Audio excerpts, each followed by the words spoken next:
Ndatekereza ko umeze neza mukunzi wanjye. Isezerano ryanjye ni ukugukunda nkakuguma iruhande. Ubu umutima wanjye uratera neza.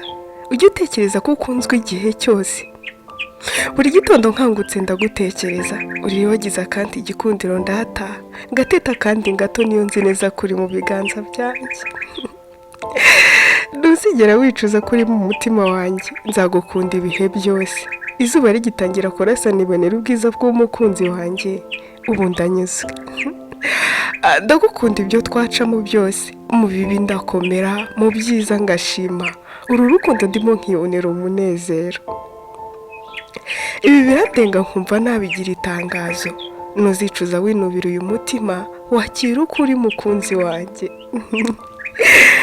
Ndagukunda.